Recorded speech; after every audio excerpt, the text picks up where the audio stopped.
Bienvenidos y bienvenidas a la charla teórica del módulo 1 del taller de espeleología organizado por la Asociación Espeleológica de Patagonia. Esta charla teórica pretende darles unas pinceladas muy generales sobre qué es la actividad, de dónde viene y desde cuándo se practica, en qué lugares se puede desarrollar y también poner un ejemplo de cómo se organiza en otros países donde la actividad está mucho más expandida, como es el caso de Francia. El taller de espeleología, si han podido consultar la presentación del curso, bueno, taller, nos gusta más llamarlo taller, en nuestra página, en espeleopatagonia.cl, está compuesto de 4 bloques o 4 módulos.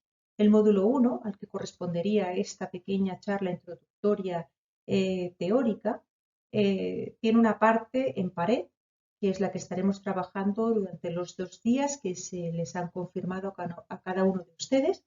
Y en pared vamos a estar trabajando, primero vamos a conocer el material propio que se usa en espeleología, el equipo, el arnés, etcétera, cómo nos lo ponemos, nos lo ajustamos y vamos a empezar a familiarizarnos con las técnicas y las maniobras que nosotros aplicamos en la progresión por cuerda para bajar, para subir y para superar obstáculos. La espeleología, a diferencia de otras actividades como por ejemplo la escalada, que también utilizan cuerdas, se caracteriza porque la cuerda, en aquellas cavidades donde yo debo instalar cuerda porque tienen un desarrollo eminentemente vertical, es mi sistema de progresión, no es mi sistema de seguro, sino que yo bajo y subo por la cuerda. Entonces, la manera en cómo yo progreso por ella, cómo la instalo, etcétera, obedece a esa lógica. En el módulo 1, entonces, vamos a ver ciertas maniobras bastante básicas para bajar, para subir, para superar ciertos obstáculos. En el módulo 2 vamos a repasar de nuevo todas estas técnicas, pero le vamos a añadir algunas otras maniobras o pasos un poco más complicados. Si se da, también podemos hacer todos los circuitos que hemos preparado con peso. Y en el módulo 2 también vamos a ver ciertas técnicas de lo que nosotros llamamos autorrescate. Es decir, si yo estoy con mi equipo, con mi grupo, y a alguien le ocurre algo, ¿cómo puedo yo, y queda suspendido en la cuerda, cómo puedo yo liberarlo de la suspensión, ya sea hacia arriba, hacia abajo? Bueno, hay varias técnicas que vamos a trabajar.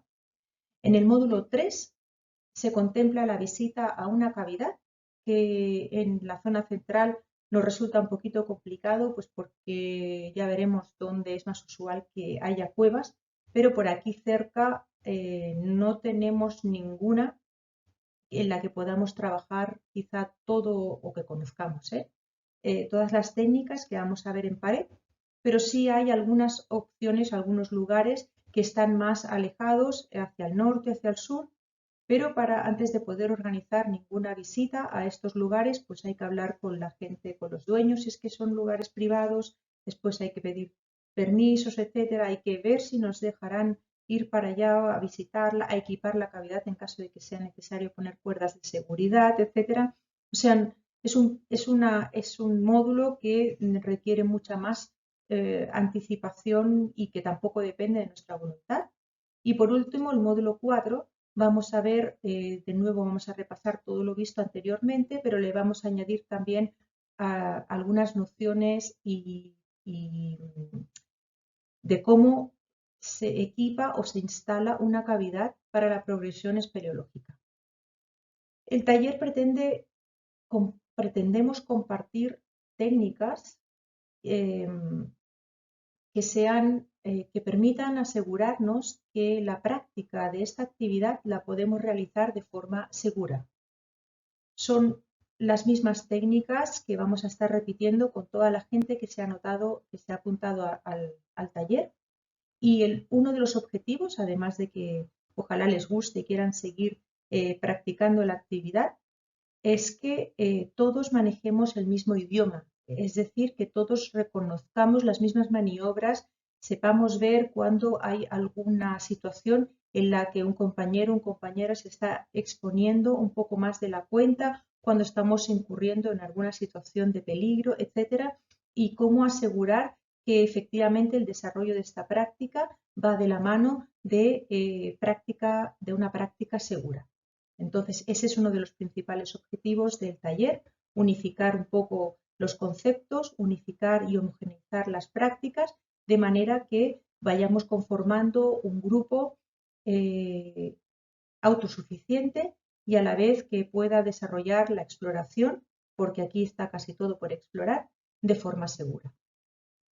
Como les comentaba antes, les iba a hacer una pequeña introducción sobre quiénes somos, la Asociación Espeleológica de Patagonia y de la mano de quién venimos, pero muy brevemente. O sea, somos una corporación sin fines de lucro que nos constituimos en el 2017 y fue un poco inspirado también y motivado por las actividades que se llevaban desarrollando por una asociación francesa que se llama Centreter y que lleva explorando muchos años la Patagonia, pero Centreter tiene como uno de sus objetivos principales explorar la exploración en zonas remotas, en zonas kársticas, ya vamos a ver qué es eso, remotas.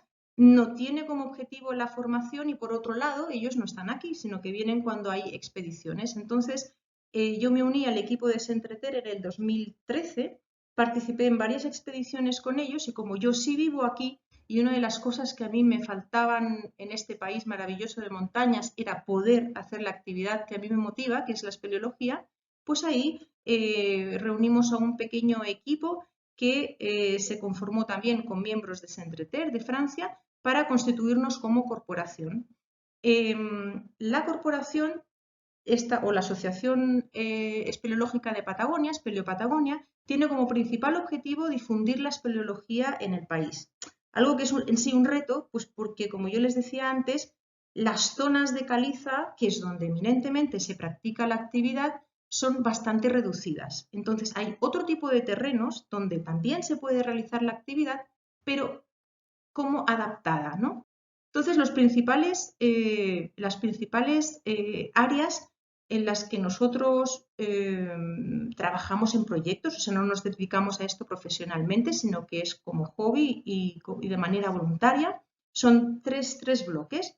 Uno, la organización de expediciones espeleológicas junto a Centreter, principalmente, que llevan desde principios de los 2000, básicamente, finales de los 90, explorando unas islas que hay en Patagonia, que son unos afloramientos de caliza. No sé si han oído hablar del archipiélago Madre de Dios, la isla Diego de Almagro y más recientemente la primera incursión que se hizo en Campos de Hielo Sur, en el glaciar Témpanos.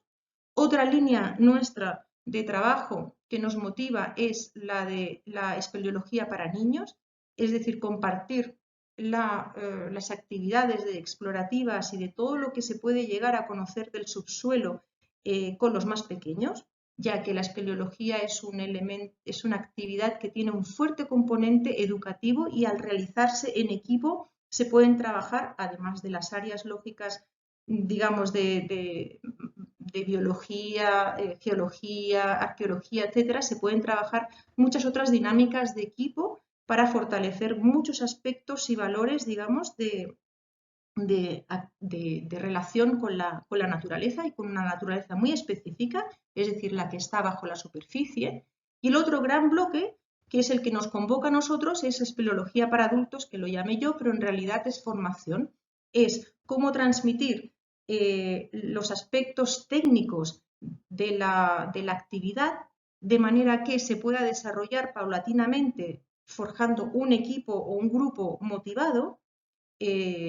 La motivación puede ser distinta, pero principalmente suele ser la de la exploración, sobre todo en países como aquí, donde todo está por explorar a nivel espeleológico casi, y transmitir esas técnicas de manera ordenada, de manera simple, pero bien clara, para que ojalá los que vayamos avanzando en esto usemos las mismas técnicas y utilicemos el mismo lenguaje, como yo les decía antes, por un tema de seguridad. La mejor prevención de los accidentes es que el accidente obviamente no ocurra y para eso yo tengo que hacer mucha formación tengo que poder practicar la actividad asiduamente y si no la puedo practicar asiduamente en el medio, tengo que buscar las alternativas que me permitan refrescar las técnicas, porque esto es como caminar o ir en bicicleta o manejar. Yo tengo que poder saber desenvolverme en un entorno que me sea familiar de manera, digamos, segura para después poder replicar lo mismo en un entorno mucho más complicado como va a ser el de una cueva, cuando en algún momento vayamos a hacer, digamos, la actividad bajo tierra.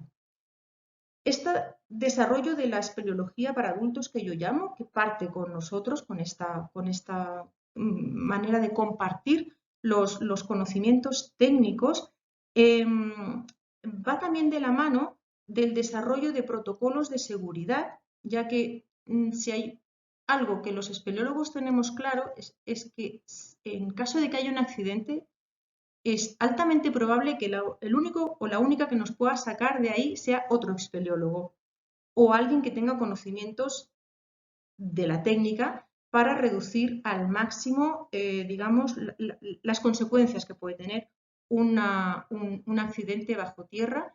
Y al final de la presentación les pongo un ejemplo cómo funciona el espeleosocorro francés para que tengan, digamos, ojalá la visión amplia de todo lo que abarca el desarrollo de una actividad nueva en Chile, con todos los resguardos que vamos a necesitar.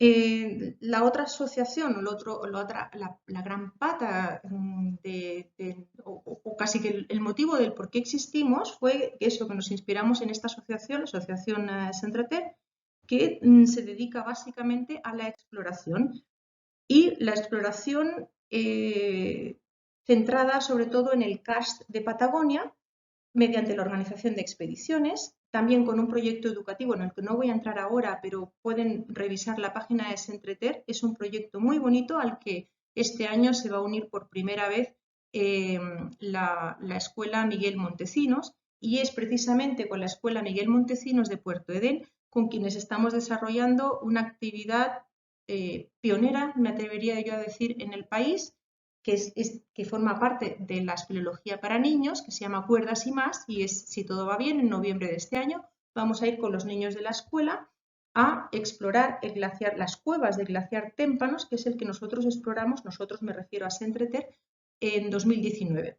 Y la otra gran área de trabajo de Centreter es la ciencia y la difusión. Sé de todas las expediciones, no voy a entrar porque es muy largo el tema, pero si les interesa pueden entrar en la página de Centreter.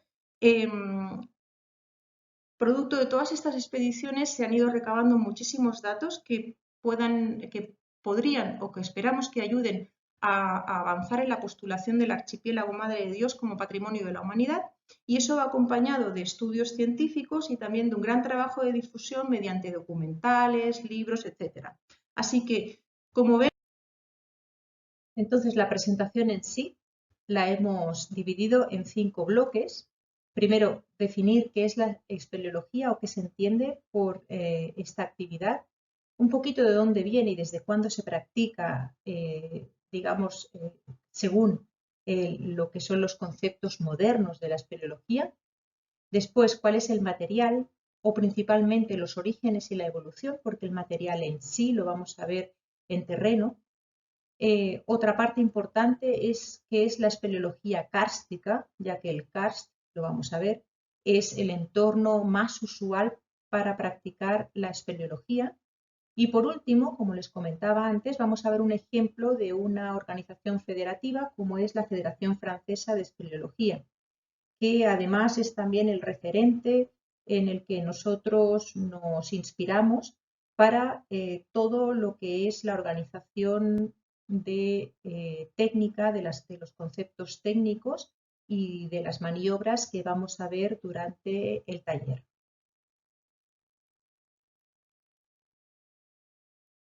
Partiendo por la definición, la espeleología en sí es la exploración de cavidades, de cuevas. Se suele realizar en equipo ya que requiere una, digamos, una instalación de mucho material, sobre todo cuerdas, anclajes, etcétera, también por un tema de seguridad. Y en muchos países la espeleología se considera un deporte y está estructurada de tal manera que las federaciones, los clubes de espeleología, pertenecen a una federación, Federación de Espeleología, y esa federación, a su vez, está reconocida por el Ministerio del Deporte. Es el caso de muchos países europeos. En algunos países, sin embargo, ya verán que por el carácter cultural y científico que tiene también la espeleología, se considera una actividad cultural y están, digamos, como insertos o se considera parte de lo que sería la cultura, el desarrollo cultural y están reconocidos por el Ministerio de Cultura, no tanto del deporte.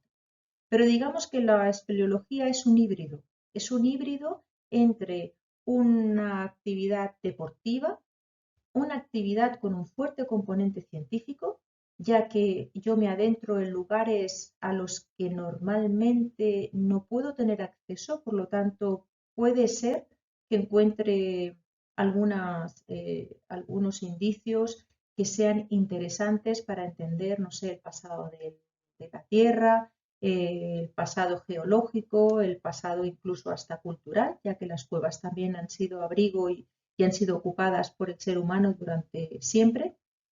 Y también me puedo encontrar con que la espeleología sea también considerado como un elemento de una herramienta educativa porque me permite trabajar muchos valores como son el trabajo en equipo, el esfuerzo, la superación, la solidaridad. Entonces, tengo muchas áreas que puedo cubrir con la práctica de la espeleología. En Chile, como no se conoce la actividad en sí, en realidad no estamos integrados de ninguna manera y el enfoque que le demos, al fin y al cabo, va a depender un poquito de dónde pongamos más énfasis. Hasta ahora, las expediciones espeleológicas que se han realizado en el país, que son casi todas extranjeras, resaltan sobre todo la posibilidad de poder acceder a lugares remotos y recabar datos de carácter principalmente científicos que me permita entender un poquito el pasado geológico de esa zona. Y de la mano de eso, pues obviamente también va los hallazgos de tipo arqueológico, etc. Es por eso que ahora lo poquito que se conoce de la actividad en el país se conozca pues asociada a estudios científicos. Pero no tiene por qué ser solo eso, sino que también puede tener un componente meramente, no sé, geográfico de exploración. Y lo bueno sí es que también más adelante, a medida que vayamos desarrollando la actividad en el país, también adoptemos la sana costumbre de documentar todas las incursiones que hagamos en cavidades nuevas, que se haga una topografía y que toda esa información que se vaya recabando vaya sirviendo en un futuro para conformar un elenco de lo que es el patrimonio espeleológico del país. Entonces son, como ven, bastantes aristas que tiene y los equipos que se vayan conformando ojalá sean pues eso, pluridisciplinarios, es decir, que se vayan uniendo gente que por sus conocimientos de base aporten a lo que sería o enriquezcan a lo que sería la mera exploración, digamos, deportiva de una cavidad.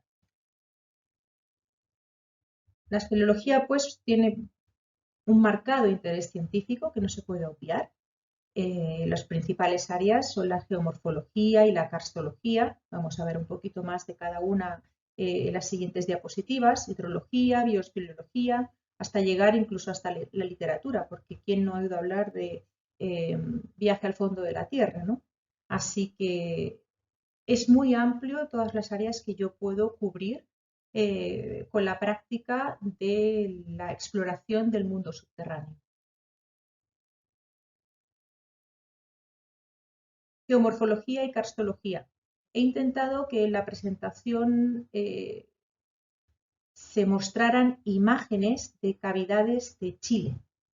Y como yo les mencionaba antes, los grupos extranjeros que han estado explorando las zonas donde se forman cuevas en Chile se han centrado, sobre todo el equipo de Centreter, que es que yo, como les comentaba antes, que es una asociación francesa que se centra en la exploración de zonas en la exploración espeleológica de zonas remotas, lleva trabajando muchos años en el archipiélago Madre de Dios y en la isla Diego de Almagro, que son dos afloramientos de caliza que hay en la región de Magallanes, es decir, en zona subpolar. Entonces, las imágenes que yo he utilizado para graficar cada uno de los componentes, digamos, científicos o de interés cultural y científico que pueda tener la espeleología, he procurado que fueran imágenes de aquí. Así que en todo esto, pues ven desde formaciones de superficie que en este caso coincide que son únicas en el mundo, como los champiñones de roca que ven, digamos, en la diapositiva en el extremo derecho superior. Después, restos, digamos, y sedimentos que podemos encontrar en las cavidades y que provienen seguramente de hace miles de años, cuando se derritieron los glaciares. Hay digamos, un paisaje que es muy típico de las zonas desprovistas de vegetación, de las zonas kársticas desprovistas de vegetación, como son los lapiaces, que es la imagen que ven en el extremo inferior izquierdo, y otras que son producto de la disolución y la erosión de la caliza, fruto de la acción del viento y del agua sobre ella, como es la foto superior izquierda. Otra área importante de la espeleología es el estudio hidrológico, sobre todo en aquellas zonas del planeta donde hay zonas kársticas o donde hay acuíferos, sobre todo de caliza, cerca de lugares habitados. La caliza se caracteriza, una de las características de la caliza es que es una roca porosa por la que se va filtrando el agua, pero no solo el agua. Es decir, cualquier elemento en superficie que pueda infiltrarse por la caliza puede eventualmente llegar a contaminar las corrientes o las napas subterráneas de los sistemas que después irrigan o bien abastecen de agua dulce a zonas habitadas. Entonces, si yo en una zona de caliza o kárstica pongo, por ejemplo, un vertedero, como ocurre cerca de algunas ciudades, como es el ejemplo de Barcelona, lo más probable es que contamine el agua subterránea y, por lo tanto, también contamine el agua que después llega a las casas. La bioespeleología es también una disciplina o un estudio que se puede, digamos, en el que se puede ahondar mucho, ya que las especies que encontramos bajo tierra son especies que están absolutamente adaptadas al medio subterráneo, que llevan ahí desde no se sabe cuánto.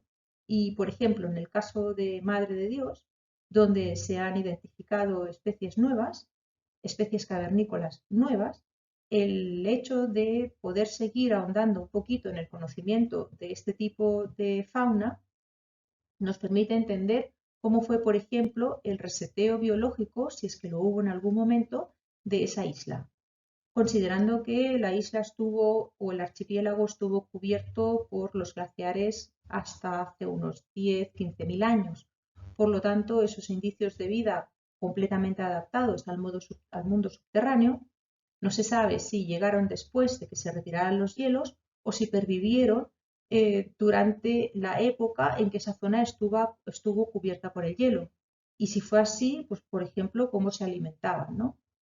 El estudio de las bacterias también es interesante, ya que bueno, nos remontamos a formas de vida que son mucho más antiguas y que están absolutamente adaptadas a medios tan hostiles como son el subterráneo.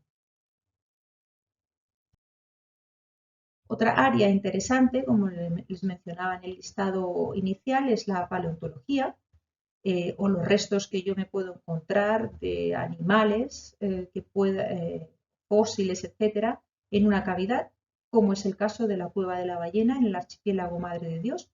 Es una cueva que está a 10 metros sobre el nivel del mar. Las imágenes que ven en el extremo inferior a la izquierda, y que a pesar de estar a 10 metros sobre el nivel del mar, cuando el equipo de Sentreter pudo entrar por primera vez en esta cueva en el año 2000, se encontró con que había esqueletos de cetáceos, de ballenas, de lobos marinos, etcétera, esparcidos por todo el suelo de la cavidad.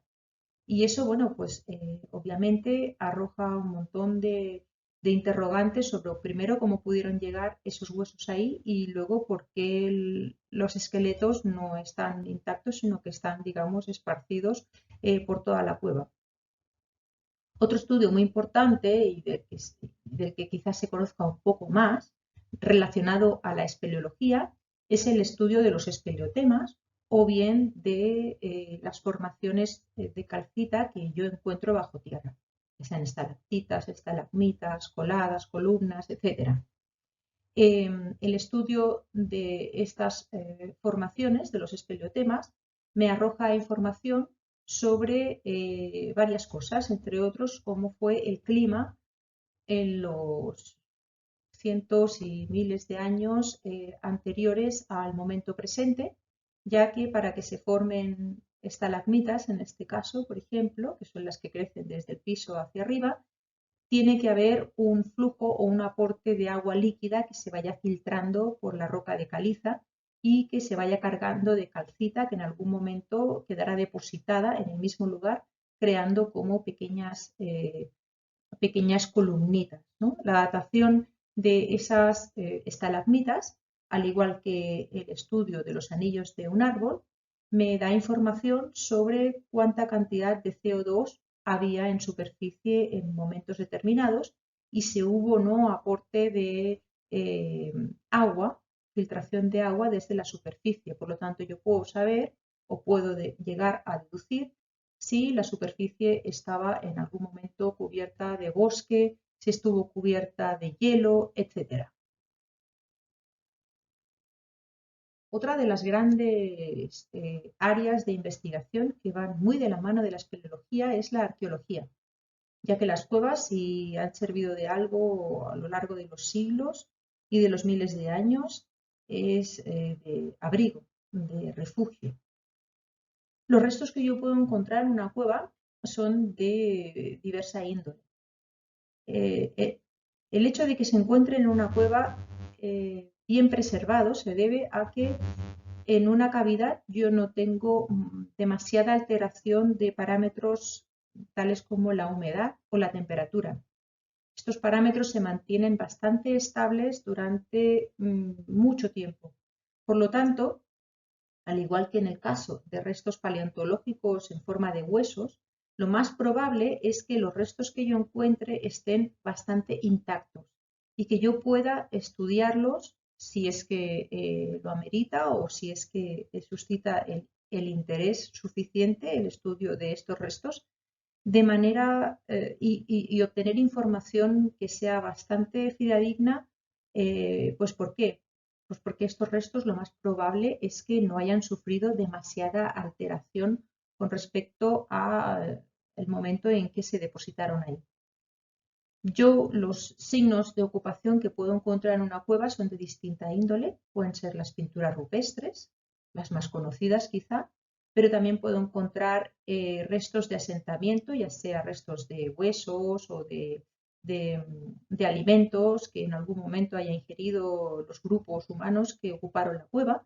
Puedo encontrar restos de fogata, puedo encontrar también, pues, no sé, utensilios que se utilizaban dependiendo de la zona donde yo encuentre esa cueva. Y también puede ser que encuentre cuevas, como el caso de la foto más grande que ven ustedes en pantalla, en la que inevitablemente yo tenga que me plantee muchas más interrogantes sobre cómo puede haber sido la actividad en esa época. En esta foto, en la cueva de Bruniquel, por ejemplo, el acceso a esta sala que ven en pantalla no es inmediato, es decir, yo no entro desde el exterior y me encuentro esta sala, sino que tengo que ir por una galería. La entrada en sí, ya la boca que se conoce, es muy pequeñita, es muy estrecha. En algún momento esa zona fue ocupada por los osos, o a lo mejor actualmente también, como guarida, digamos. Pero para llegar a esta sala tengo varios cientos de metros y por lo tanto yo estoy avanzando en total oscuridad. Los primeros exploradores, espeleólogos que entraron a esta sala, se quedaron bastante sorprendidos al ver esta especie como de dique que se había hecho en algún momento con las mismas estalagmitas de la cueva. Y esto suscitó mucho interés, el interés de arqueólogos que fueron intentando comprender qué es lo que había ocurrido. Empezaron datando, digamos, las estalagmitas que estaban debajo del todo, las que estaban por encima, y bueno, llegaron a la conclusión que esta alteración de la cueva se hizo hace 176.000 años aproximadamente. Esto significa que hace 176.000 años las personas que llegaron a este lugar dominaban perfectamente bien el fuego, las antorchas, cómo controlar el hecho de no quedarse sin luz y también cómo controlar el hecho de que si hacían fogata que no murieran, digamos, asfixiados. Entonces eso ha dado lugar a un montón de estudios que siguen en curso, ya que nosotros que nos creemos a lo mejor que el control del fuego y el manejo del fuego es mucho posterior a esta fecha, pues no, esta pequeña gran cueva como que echa por tierra todo lo que se conocía hasta ahora, basado en lo que se había encontrado. Entonces la espeleología, que va muy asociada a la exploración, bueno, es la exploración de lo desconocido, me adentra a lugares que me permiten a veces replantearme muchos de los conceptos históricos, culturales e incluso científicos que yo pueda haber tenido hasta la fecha. Otros ámbitos que toca la espeleología y que están más relacionados a la práctica o al uso de las técnicas de progresión que mencionábamos al principio, como bajo, como subo, son áreas tales como el espeleobuceo, que sería el buceo pero dentro de cavidades, la espeleología en glaciares, la espeleología en zonas donde las cuevas están formadas principalmente por tubos de lava, el descenso de barrancos, el arborismo, como yo subo bajo por la cuerda para poder encaramarme a un árbol y hacer el trabajo que tengo que hacer, la poda, etcétera. Obviamente los trabajos en altura y muchas otras disciplinas que se están empezando a desarrollar y a tomar forma que tienen un componente mucho más deportivo y de competencia. El espeleobuceo es, digamos, la actividad que se pone en marcha cuando el espeleólogo llega a esa parte de la cueva que está inundada. En el caso de las cavidades que se forman en zonas kársticas, lo que hace el espeleólogo es intentar seguir el camino que en algún momento excavó el agua. Entonces el agua va a ir alcanzando cotas cada vez más bajas hasta dar con una zona que se inunda por distintos motivos. Y esa zona inundada yo no puedo explorarla si no es añadiendo a la exploración, digamos, a la técnica espeleológica, las técnicas del buceo, pero unas técnicas adaptadas al medio subterráneo, ya que si yo tengo algún problema no puedo salir a superficie, sino que tengo que devolverme por donde he llegado. La espeleología subglacial o en glaciares sigue la misma lógica que la espeleología, digamos, alpina o kárstica, es decir, se pretende buscar el camino que ha excavado el agua, en este caso en el hielo, solo que lo más probable es que estas cavidades, pues al estar hechas de hielo y al sufrir distintas alteraciones en la temperatura, pues cambien y que la cavidad que yo he explorado, no sé, en el 2019, cuando vuelva en el 2021, a lo mejor ya no esté. Entonces, eso es lo que tiene este tipo de exploración. El descenso de barranco o los trabajos verticales, que utilizan la cuerda para bajar o para subir, también, digamos, parten de la base de las técnicas espeleológicas adaptadas después a los aspectos específicos del desarrollo de cada una de estas disciplinas. ¿Y de dónde viene o cuál se considera que es el origen de la espeleología moderna? No lo como comentábamos antes, el uso de las cuevas como abrigo, como lugar de habitación, sino en la práctica de la actividad de manera consciente con el objetivo de recabar cierto tipo de información.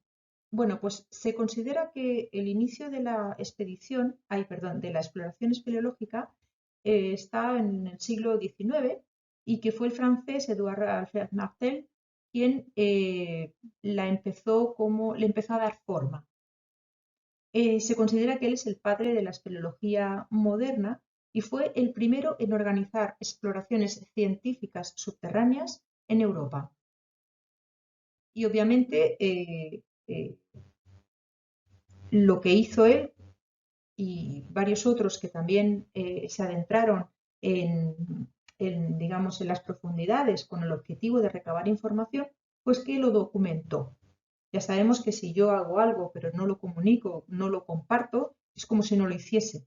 Entonces el hecho de que hayan, digamos, sistematizado la información que iban recabando de sus distintas expediciones es lo que hace que hoy podamos considerarlos los padres de la espeleología, junto con, por ejemplo, el austríaco Adolf Schmidl, que también exploró una de las cuevas, una cueva en Eslovenia. Eslovenia es uno de los Eslovenia es prácticamente caliza karstificada, es decir, es como un queso, un enorme queso de Gruyère, con un potencial espeleológico muy grande y que además se explota en el sentido positivo de la palabra.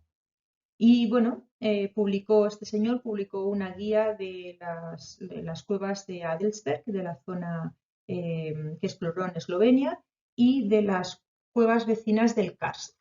Karst es una palabra que proviene del esloveno y que significa originalmente zona agreste, zona rocosa y agreste. Y básicamente el karst, si usted lo ven desnudo, alguna de las imágenes que hemos visto al principio, pues eso, es un paisaje como casi lunar.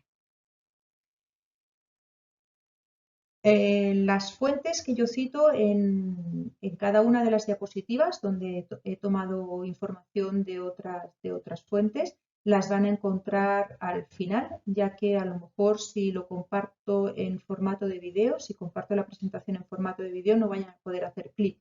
Entonces se las voy a dejar al final recogidas seguramente si es que lo subo a YouTube abajo, y si lo comparto como presentación creo que pueden clicar y estudiar un poquito más de cada uno de los aspectos que se mencionan en la presentación. Como les mencionaba antes, si yo realizo una exploración, una expedición y no lo documento y no lo comparto, pues el único o la única que va a saber que ha hecho esa gran hazaña voy a ser yo. Entonces es como si no hiciese nada, como si no existiese. En la espeleología o en la exploración espeleológica de zonas a lo mejor nuevas o vírgenes, va muy de la mano con el hecho, como les comentaba antes, de compartir lo que yo estoy explorando y el conocimiento que yo voy ganando de esa exploración. Es probable que en varias de las exploraciones que se hagan, a lo mejor, pues porque la cavidad no sigue o porque por distintos motivos, no vaya a regresar nunca más nadie, pero por eso es importante que yo de esa cavidad deje un registro, haga una topografía, es decir, un mapa de la cueva. No está bien visto ir a hacer una exploración de una primera, como decimos nosotros en espeleología, es decir, por primera vez que yo exploro algo, ir a un lugar, salir y no dejar ni un triste registro, ni un triste croquis de lo que yo he explorado. Normalmente se hace una topografía, hay distintas formas de hacerlo y más adelante esta es otra de las patas que vamos a ir trabajando, cómo documentar la exploración de lugares nuevos que vayamos haciendo. Pero básicamente lo que empezaron a hacer los primeros, ya llamémosle cartólogos, aunque en esa época todavía creo que no se denominaban de esta forma, fue precisamente dejar un registro de todas las exploraciones que hacían y todos los estudios que iban realizando. Y bueno, se dieron cuenta que una de las características de cómo ellos iban adentrándose en la tierra, en las zonas de caliza karstificada, era que seguían de alguna manera el camino del agua. Y ese seguir el camino del agua, porque es el agua el elemento que excava principalmente en las cavidades y las conforma, es como se quedó, digamos, la definición de la espeleología. Y el objetivo del espeleólogo, de la espeleóloga, es encontrar en superficie el lugar por el que en algún momento se filtró el agua, que puede tener distintas formas. Vamos a ver después un esquema bastante gráfico. Adentrarme, digamos, en el subsuelo siguiendo ese camino del agua, que puede que ya no esté ausente, o sea, puede que ya esté ausente, es decir, que yo no vea agua corriendo por esas digamos, pozos, galerías, etcétera, hasta llegar a la zona donde sí ya encuentro agua, que es la zona activa.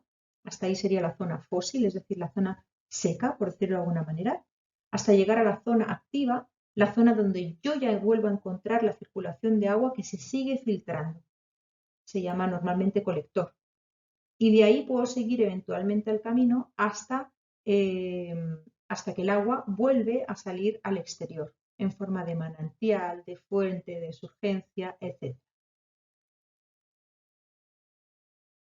El tercer punto de la presentación hace referencia al material, a los orígenes y a la evolución de los equipos que yo utilizaba para explorar. Porque ¿qué se encontraron? No sé si se han fijado en las imágenes anteriores, de las diapositivas anteriores, pero ¿qué se encontraron los primeros científicos exploradores que se adentraron bajo tierra?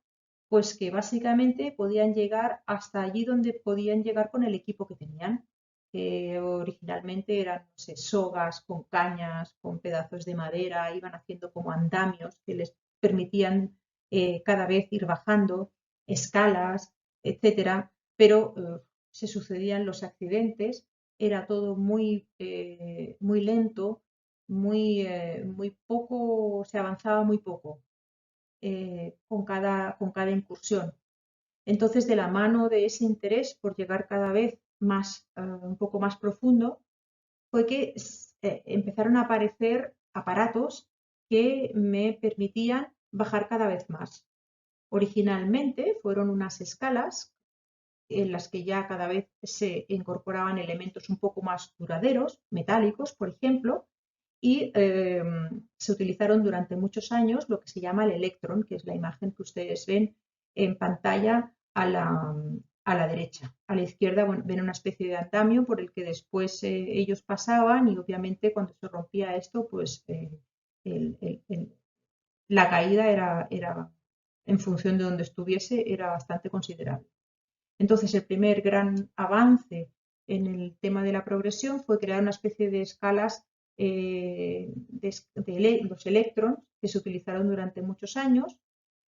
Claro, o sea, no se evitaban tampoco los accidentes, ya que, bueno, sobre todo cuando estoy en suspensión, como trabaja el punto de gravedad, oscila muchísimo, se me podía romper igual. Eran muy pesados, o sea, son rollos, pues imagínense, de cable de varios metros, doble, con los travesaños, muy complicado de transportar. Entonces tampoco se había avanzado mucho, o sea, se había ganado un poquito en seguridad quizá, pero no en eficacia en la incursión bajo tierra. Y el gran cambio, bueno, aprovecho de mencionar que estas imágenes están sacadas de un libro de Petzl, creo que está en francés, disponible en francés y en inglés. Es muy interesante ver el origen, digamos, o sea, la historia de Petzel como el personaje, Fernand Petzel, y por qué la marca que conocemos actualmente, de dónde viene y cuál fue la motivación para llegar a lo que hoy día conocemos como Petzel. Es decir, los orígenes están en la espeleología y la motivación principal de Fernand Petzel era poder desarrollar equipos que le permitieran, pues eso, llegar más profundo. Y de ahí, de la mano de otros colegas exploradores, empezaron a trabajar un elemento que fue una gran revolución en la progresión subterránea, en la exploración espeleológica, que fue el desarrollo de cuerdas resistentes. El uso de la cuerda para subir y para bajar fue un cambio radical, ya que es mucho más liviana que las escalas metálicas, los electrón, pero a la vez yo necesitaba tener un elemento que me permitiera bajar y subir por la cuerda de manera controlada. Y de ahí empezaron a desarrollarse lo que actualmente conocemos como los descensores, que en algún momento mucha gente todavía le llamamos Dressler, ya que fue Dressler quien desarrolló junto a Petzel este sistema que ven en pantalla a la izquierda de un elemento con poleas que crea una fricción y la cuerda y va frenando la cuerda. Entonces yo puedo controlar con mi mano la velocidad a la que bajo. Esto fue un cambio enorme y revolucionario a la hora de poder descender rápidamente de manera controlada. Y empezaron en esa época también, estamos hablando de los años 50, 60 y posteriormente los años 70, los primeros manuales y las primeras guías de técnicas espeleológicas. Es decir, se empezó a organizar la información de todos estos pioneros en el desarrollo de equipos, de tal manera que sirviera como base para el desarrollo de una actividad de manera ordenada, de manera, digamos, homologable a distintas técnicas y que eso redundase también en una práctica y un desarrollo seguro de la actividad. De hecho, aquí vemos en pantalla varios equipos que junto a los descensores que hablábamos antes, el Dressler o el descensor simple, y van a ver después cuando vean las últimas versiones que hay en el mercado, que no difieren mucho de estos primeros prototipos o desarrollos de equipos, pero junto a este concepto de elemento de descenso con polea, se une el elemento de ascenso, los equipos de ascenso que son dentados, que me permiten deslizarme por la cuerda en sentido ascendente, pero que no se devuelven porque tienen unos dientecitos que se clavan en la cuerda. Los que estén familiarizados con todos estos elementos actualmente, el shunt, que se sigue llamando shunt, las poleas, los descensores, etcétera, los puños o bloqueador de puño, el crawl o bloqueador de pecho, van a ver que prácticamente no han cambiado, salvo en el uso de los materiales, quizá en la forma, que son un poquito más ergonómicos o que permiten un deslizamiento un poco más ágil por la cuerda o ponerlos y sacarlos de manera un poco más eficiente a través de un gatillo, etcétera. Pero básicamente van a ver después, cuando hagamos la presentación de los equipos actuales, que no han sufrido grandes variaciones.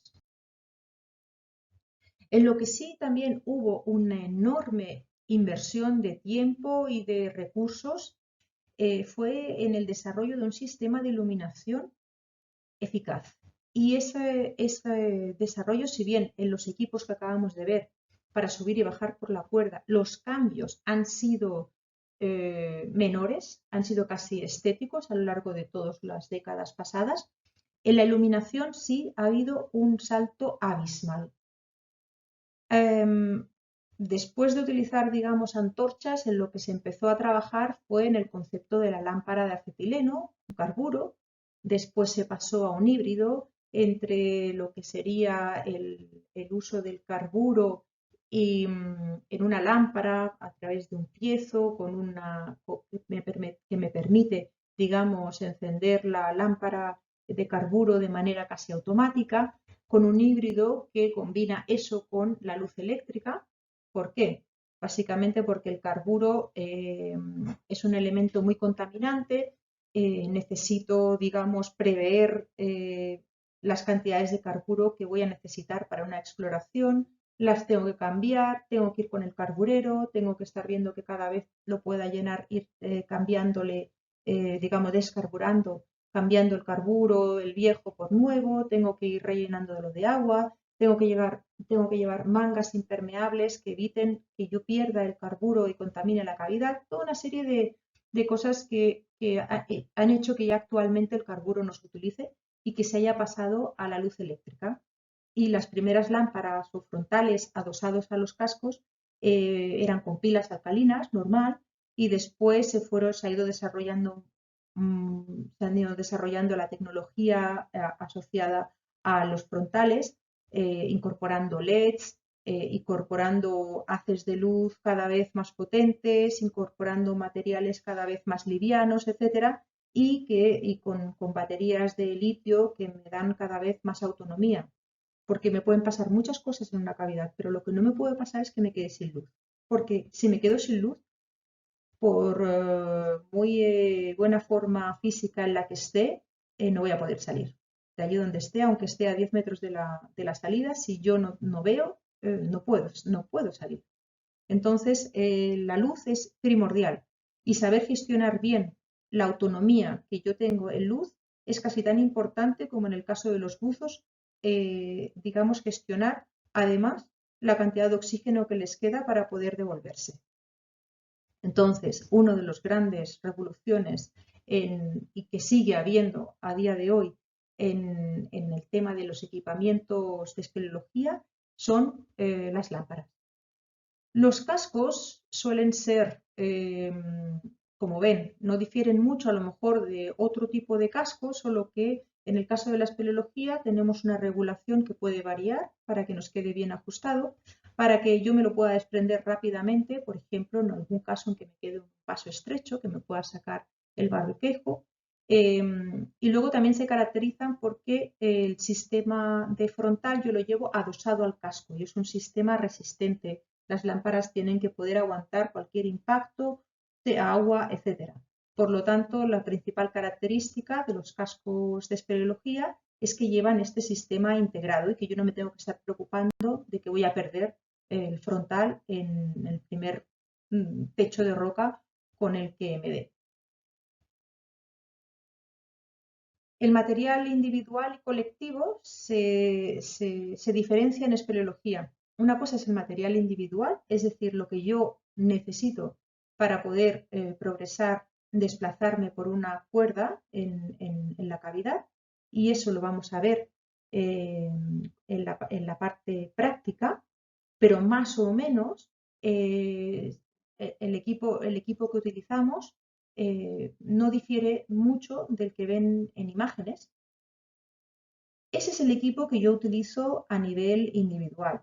Y a nivel individual yo tengo que acostumbrarme a utilizar lo mínimo y necesario para poder superar todos los obstáculos que yo me voy a encontrar bajo tierra.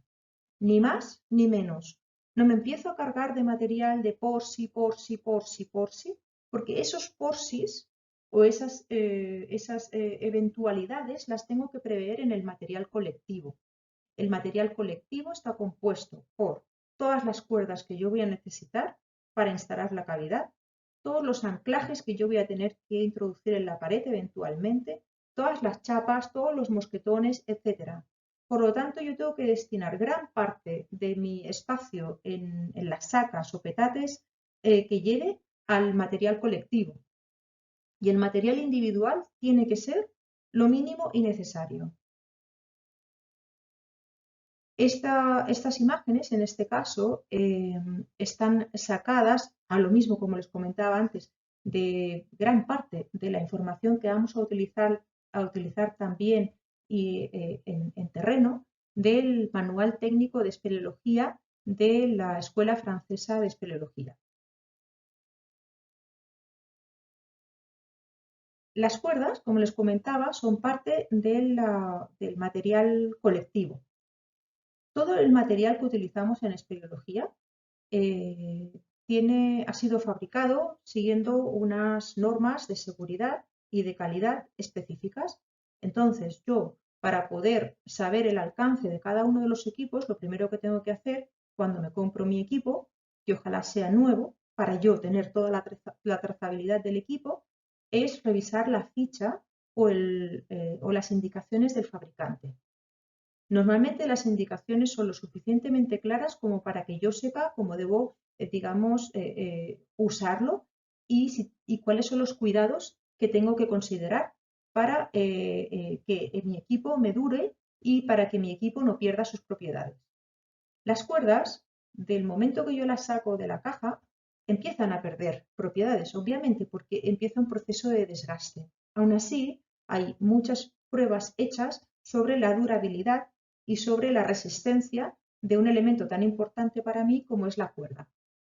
La cuerda, como yo les comentaba al principio, es el elemento de progresión, no es un elemento que yo activo en caso de que me caiga y que me vaya a frenar una caída. O sea, sí, si yo estoy subiendo, bajando y salta un anclaje y depende qué tipo de anclaje sea, voy a tener una mayor o menor caída, pero lo más probable es que si me salta un fraccionamiento, pues me frene eventualmente el siguiente fraccionamiento, si es que hay un fraccionamiento debajo donde estoy.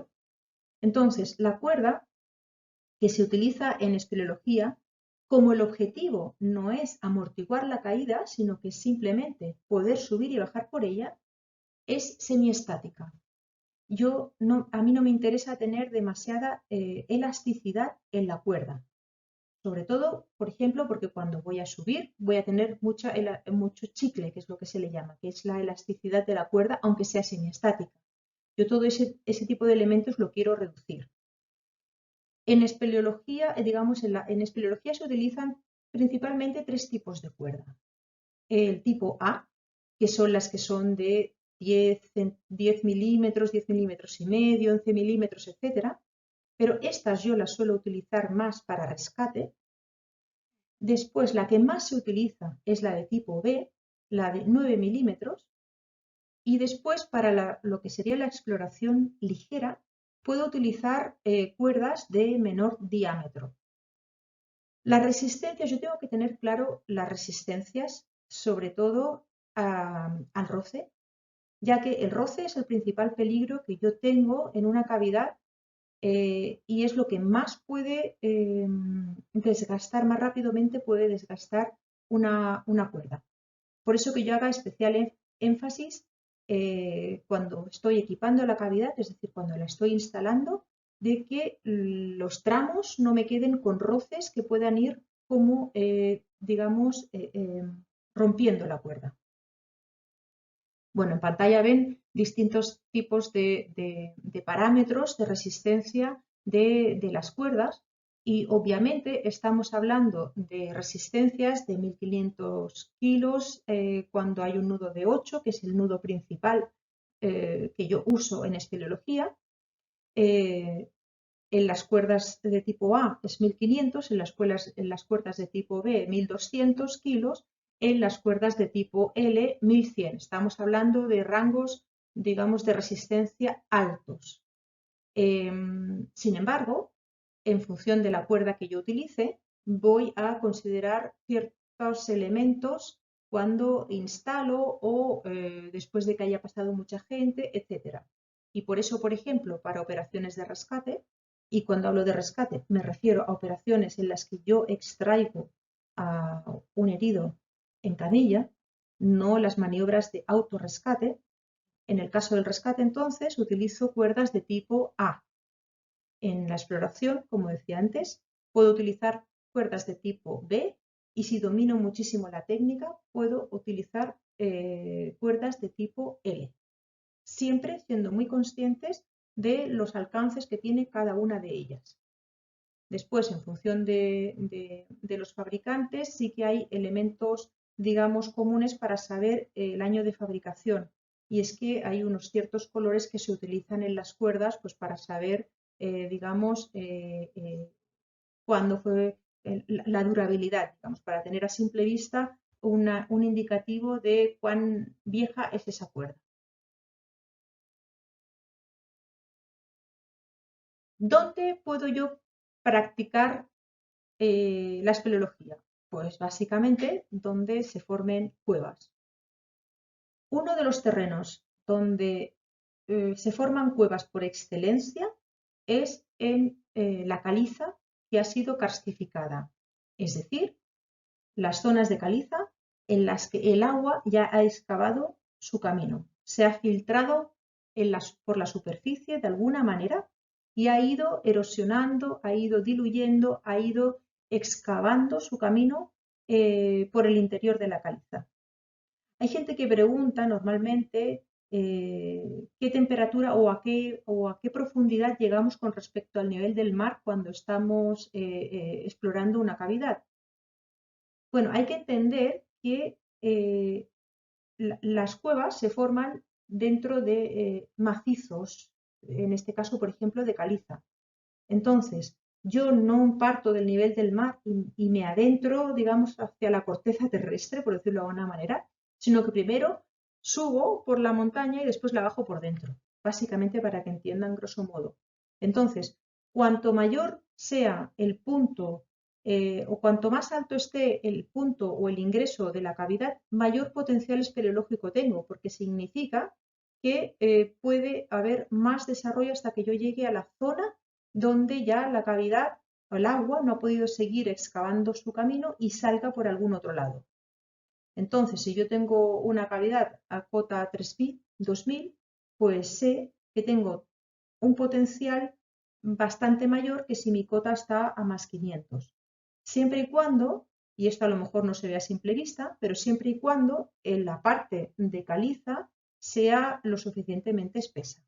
Entonces, normalmente, aunque muchos espeleólogos no somos geólogos ni tenemos formación en geología, sí, sí tenemos unas ciertas nociones como para identificar dónde es posible que haya más potencial para que se forme una cueva.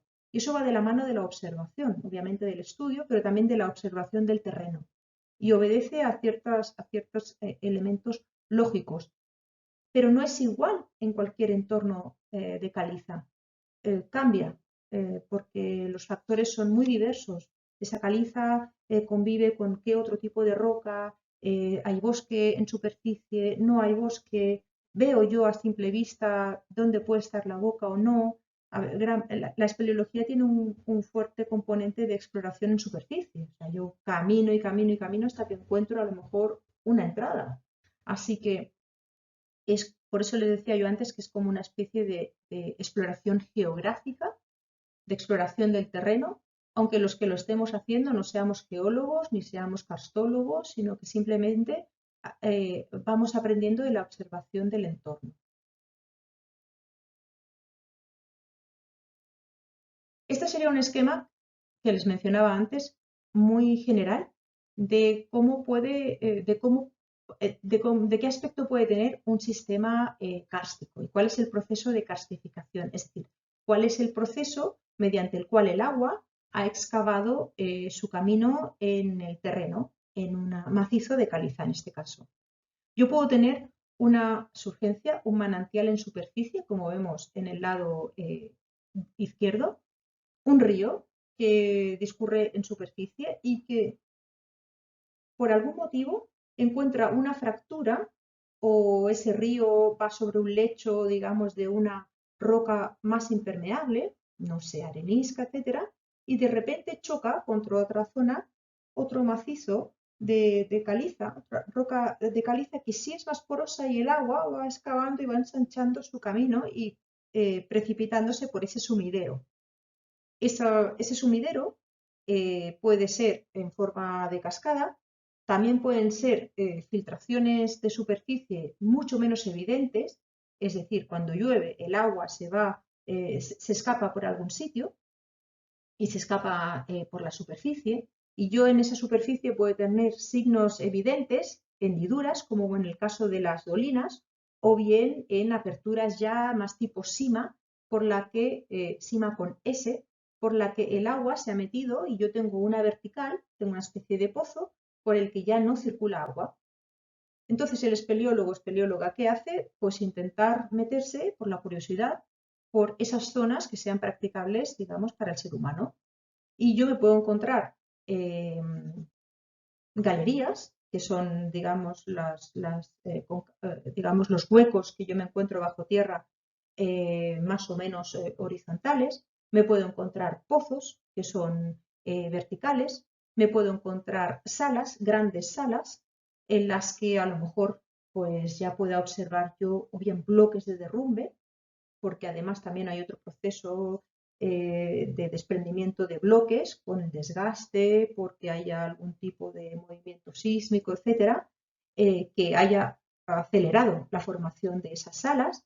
En las salas me puedo encontrar, no sé, estalactitas, estalagmitas, porque son las zonas más abiertas donde el agua a lo mejor ya llega por el techo de la sala y va cargada con la calcita, el agua como que se evapora o se precipita la calcita por el peso y entonces en esa zona más abierta es donde existe mayor probabilidad de que yo me encuentre espeleotemas.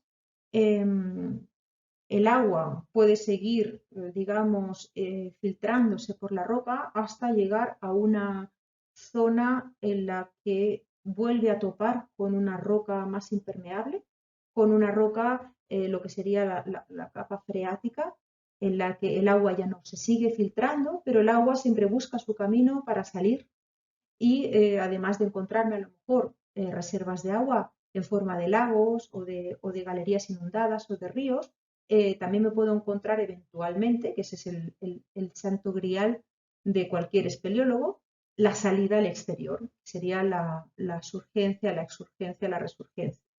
Los sifones son las galerías inundadas y que suelen estar inundadas la mayor parte del tiempo y esa exploración, la exploración de esas cavidades o de esas galerías inundadas, yo la puedo hacer con técnicas de espeleobuceo que comentábamos antes.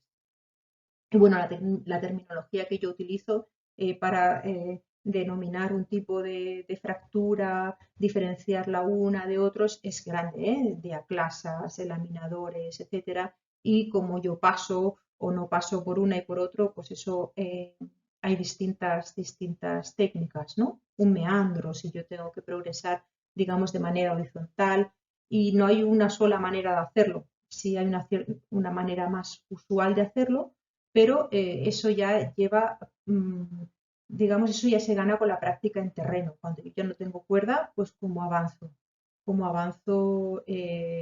digamos, casi que por un meandro. Cómo me posiciono yo pues para no caerme, pero para no tener que poner cuerda, cómo hago posición. Hay muchas técnicas que esas sí se aprenden solo cuando uno está en terreno.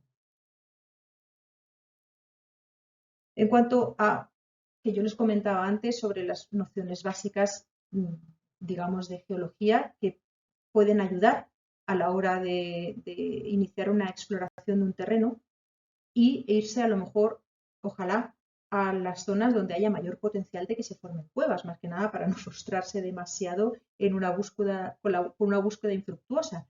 Entonces, los ciertos conocimientos geológicos ayudan y saber cuáles son los terrenos que pueden sufrir mayor alteración por el agua, eh, me puede ayudar a organizar una expedición a un lugar donde yo eventualmente tenga más posibilidades de encontrar una cavidad.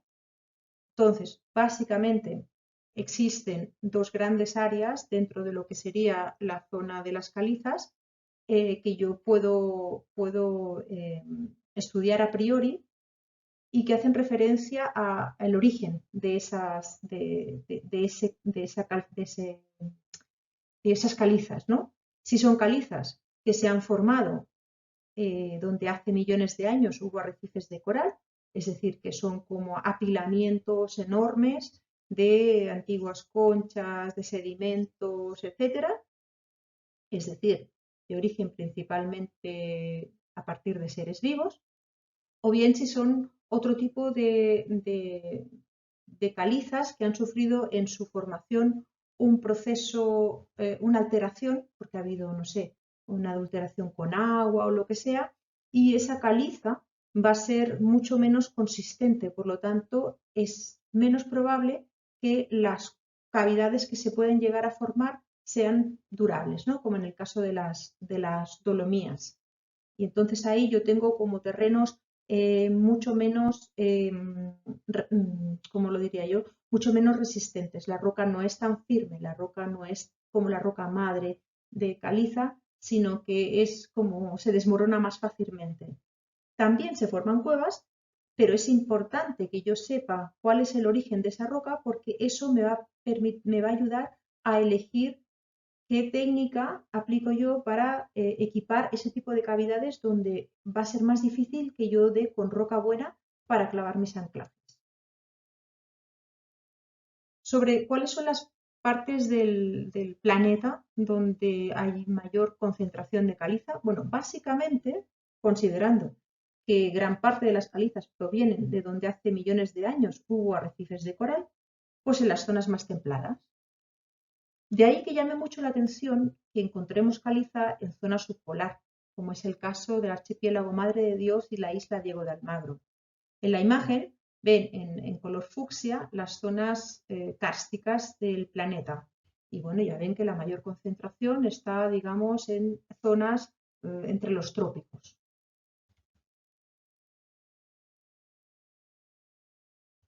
Si a veces a la gente a los que les gustan los hitos, digamos, el Everest de la espeleología, bueno, pues el Everest de la espeleología hasta hace poco, es decir, la cavidad más profunda hasta hace poquito, era la Sima Crubera Boroña. Sima con S, ¿por qué? Porque tiene un desarrollo eminentemente vertical y porque la boca, los pozos iniciales, pues no son sumideros, no se mete el agua por ahí, aunque puede ser que eso no significa que no me vaya a encontrar agua en la cueva.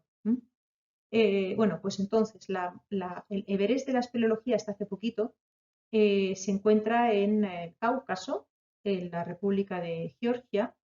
Tenía un desarrollo hasta hace relativamente poco de unos 13 kilómetros. Desarrollo me refiero, si yo miro la topografía de la cueva, me refiero a las distancias horizontales de una planta, es decir, yo veo la cueva desde arriba y yo hago un mapa de la cueva y mido cuánto desarrollo hay desde el inicio hasta el final, independientemente de la profundidad. Y después tengo la profundidad, que si yo lo miro en una topografía sería la sección de la profundidad, es como si yo cortara el macizo lateralmente y viera por dónde baja toda la cavidad. Entonces, desde la cota inicial, que puede estar, no sé, a la que esté pues a 3.000 metros, si de ahí yo bajo 2.100 metros, mi cota de profundidad de esa cavidad es la profundidad que me da desde la boca de la cavidad.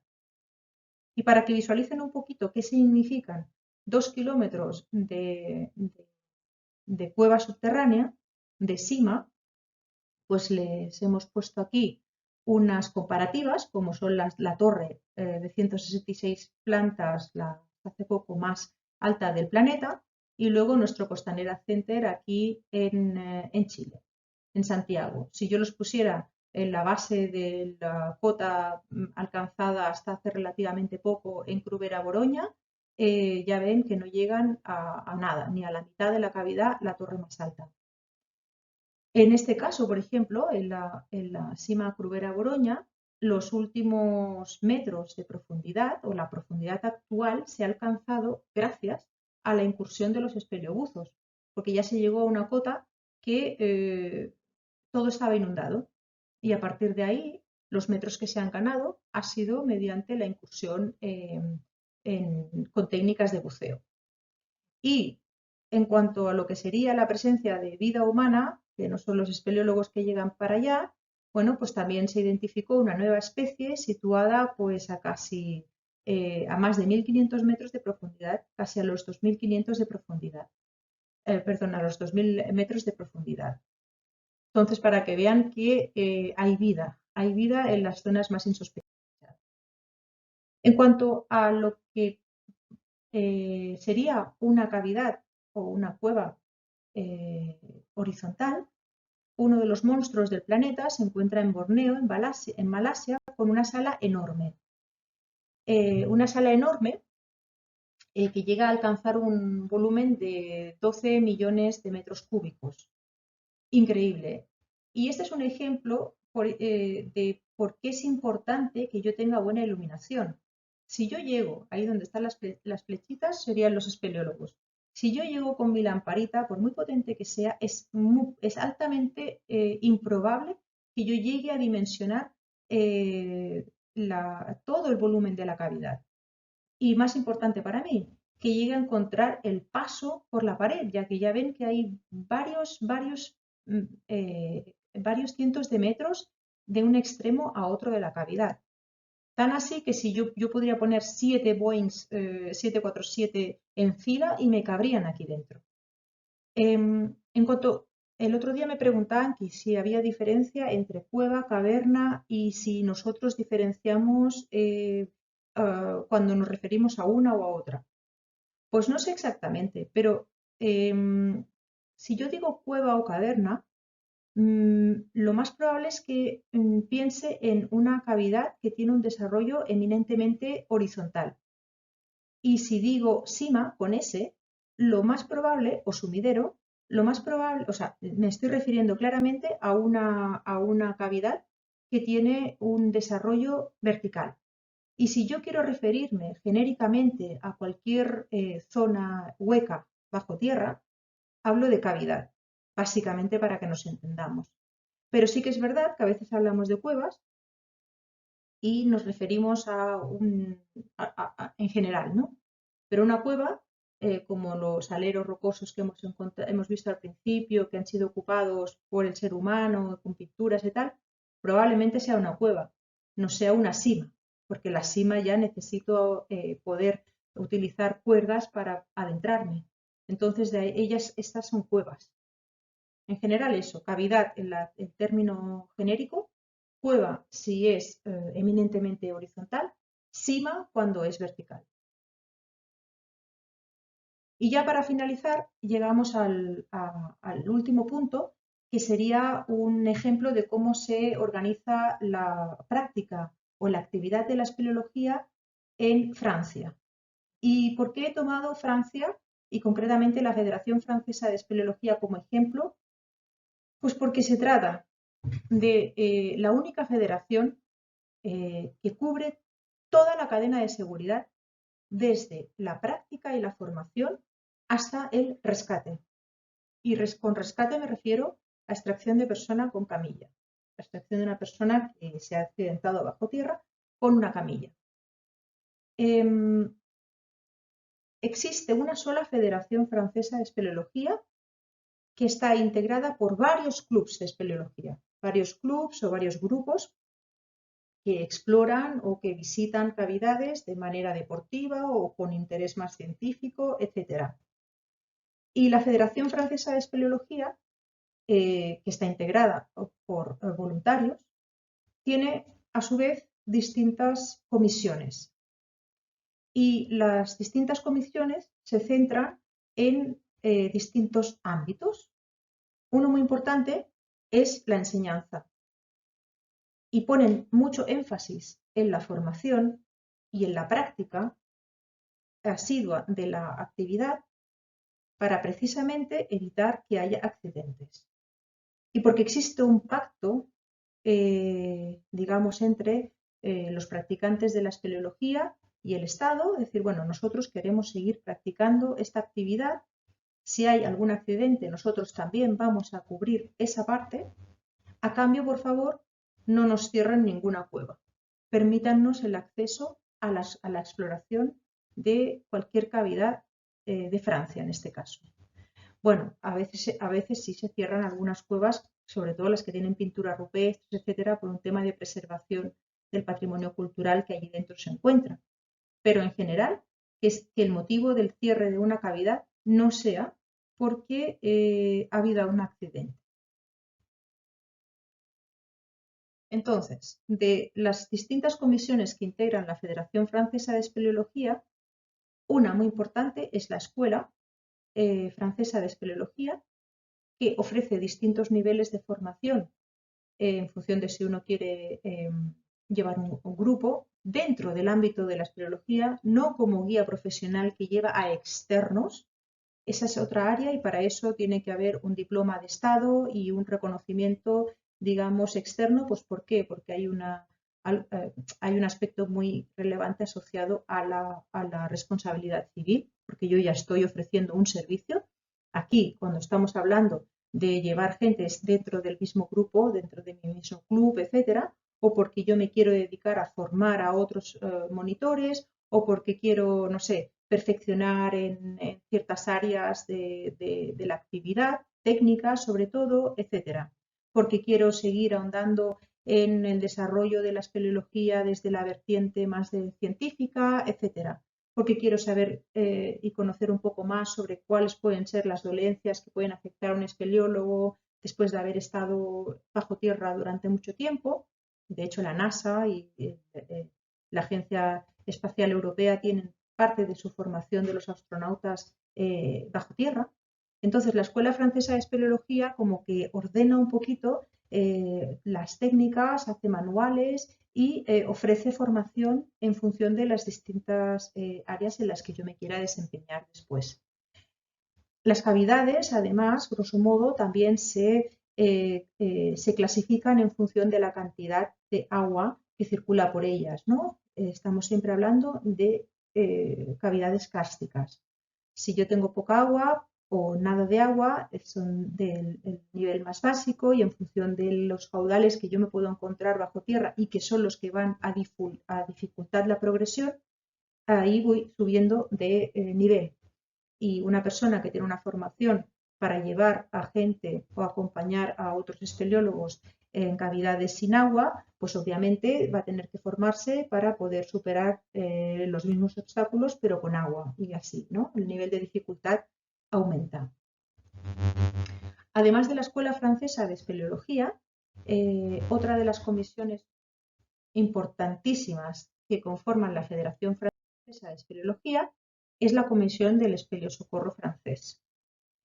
Como yo les decía, el acuerdo con el Estado es que los mismos espeleólogos se hacen cargo de los rescates a cambio de que no les cierren, no les prohíban realizar la práctica en una cierta cavidad. Entonces, el Espeleosocorro francés es un organismo que está reconocido como parte de la seguridad civil y por lo tanto está integrado en cualquier operación de rescate en la que se haya accidentado alguien bajo tierra. Y el pacto es, o el acuerdo es que la Comisión del Espeleorescate, que está organizada de manera muy interesante en toda Francia, y eso ya lo veremos más adelante, quien quiera seguir con el tema de rescate, se activa, realiza la operación de extracción del herido hasta la superficie y a partir de ahí retoman, pues no sé, el organismo reconocido de rescate que opere en esa región o en ese departamento. Pueden ser bomberos, pueden ser el grupo de rescate de la gendarmerie, puede ser el grupo de rescate de la policía, etc. Entonces, dentro de lo que sería el espeleo rescate o el espeleo socorro francés, existe el grupo de asistencia a la víctima, que es el equipo que llega primero después de que ha habido un accidente y se ha dado la voz de alarma y se activa el operativo de rescate. El primer grupo que accede a donde está la víctima es el grupo de asistencia a la víctima, el equipo de asistencia a la víctima, cuyo objetivo es poner a la víctima, si es que los compañeros no lo han podido hacer hasta ese momento, en un lugar resguardado y acondicionarlo de tal manera que esté en un punto caliente, ya que la hipotermia es uno de los principales peligros que tenemos bajo tierra. Después está el grupo, digamos, que si es que me encuentro en un medio inundado va a tener que activarse, que es el grupo de rescate de los espeleobuzos, Puede ser que sea porque es una zona inundada y si no es inundada, pues al grupo de asistencia a la víctima le sigue el grupo, digamos, de socorristas en sí, que son los que van equipando la cavidad para poder extraer la camilla. También tenemos el grupo que se activa casi que en paralelo al grupo de asistencia a la víctima, que es el grupo de comunicación, ya que yo bajo tierra no puedo comunicarme con radio ni por ningún otro medio que no sea un medio específico por cable, como sería las líneas telefónicas que yo voy instalando, o bien sistemas específicos, en este caso desarrollados por el Espelio Socorro francés, que me permiten comunicación a través del suelo mediante la transmisión de ondas que se dan a través de la caliza. Entonces, el equipo de comunicación es el que va a encargarse de instalar todo este sistema con el objetivo de poder mantener la coordinación y la comunicación entre los grupos que están operando bajo tierra y el puesto de mando que está en superficie y que está en coordinación con el resto de los grupos de rescate que estén activados en ese momento. Otro equipo muy importante que conforma el Espelio Socorro francés es el equipo de desobstrucción.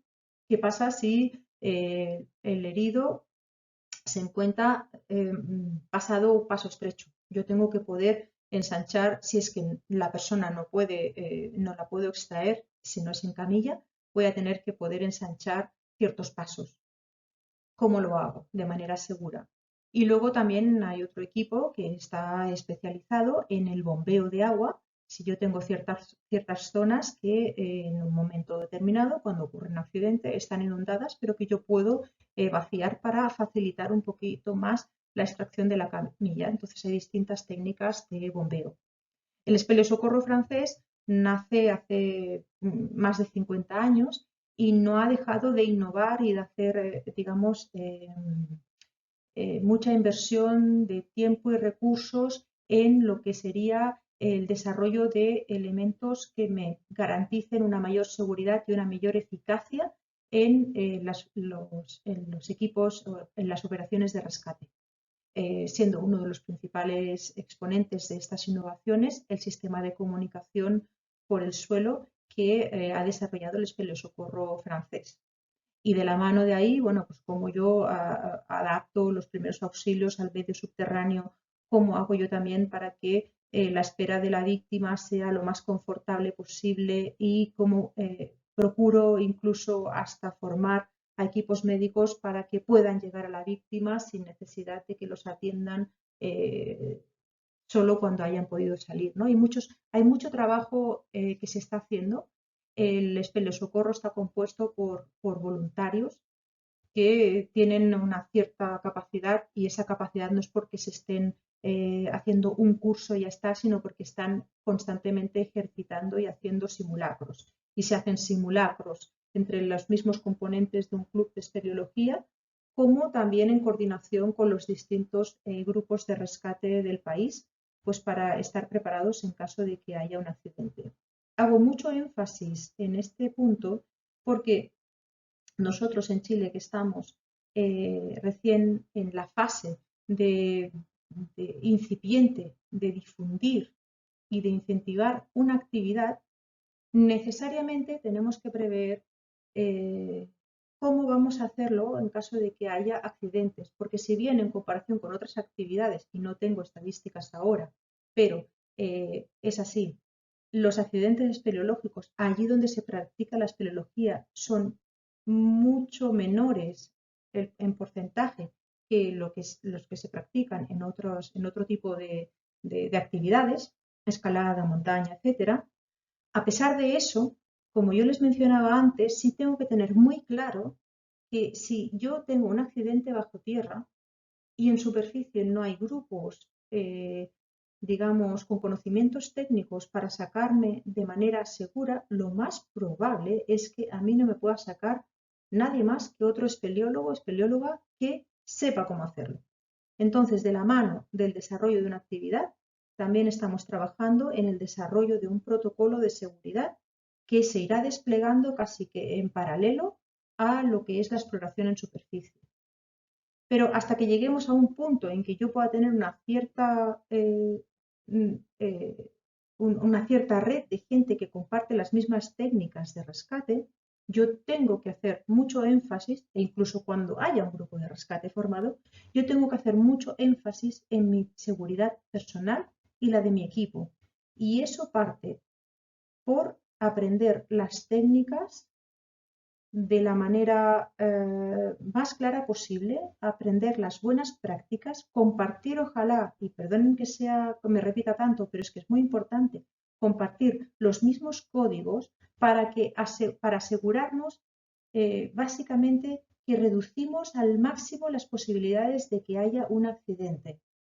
Yo tengo que poder confiar en mis compañeros, en el que ha instalado, en el que eventualmente conforma mi equipo, porque es necesario tener una cierta confianza, pero esa confianza no parte porque quien sea se llama de tal manera, sino porque yo sé que lo que está haciendo lo está haciendo bien y yo identifico que lo que está haciendo lo está haciendo bien, tengo esa capacidad. Tenemos que ser responsables de nuestra propia seguridad y eso parte por aprender las cosas bien, sin meter demasiadas filigranas, sino quedándonos con lo básico, pero dominando a la perfección esas técnicas. Y no va a ser hasta que domine yo esas técnicas perfectamente que voy a pasar al siguiente punto. Me voy a exponer a un mayor riesgo. Esa es al menos nuestra recomendación y esperamos que con el tiempo, a la que se vaya a lo mejor popularizando esta actividad, si es que llega a ser popular en algún momento, pero que se vaya como masificando un poquito más, que ojalá nosotros mismos seamos los primeros, los embajadores de la seguridad y que transmitamos estos elementos o estos códigos básicos para evitar que no sé, por las ganas de explorar o lo que sea, o de innovar, alguien empieza a tener accidentes y la práctica de repente pues se empiece a estigmatizar pues porque es riesgosa. Bueno, es riesgosa si yo la hago riesgosa. Así que bueno, eso por el momento. Comentarles que coincide que este año es el año internacional de las cuevas y el karst por la UNESCO, así que están haciendo, digamos, su primer módulo 1 o el módulo 2 en un año bastante emblemático. Hay toda una serie de actividades organizadas por la Unión Internacional de Espeleología que pueden ver en la página de la UIS y las páginas que ven aquí en pantalla en todo el mundo, básicamente para dar un poco a conocer allí donde no se conoce, porque no es una actividad masiva, la espeleología, la importancia de las cuevas, etcétera. Este año tenía que haberse celebrado, precisamente ahora tendría que estarse celebrando el Congreso Internacional de Espeleología en Francia, pero nada, la pandemia ha hecho que lo hayan tenido que posponer para el 24-31 de julio del año que viene. Así que no será coincidiendo con el año internacional de las cuevas y el karst que se hará el congreso, pero sí será el año que viene.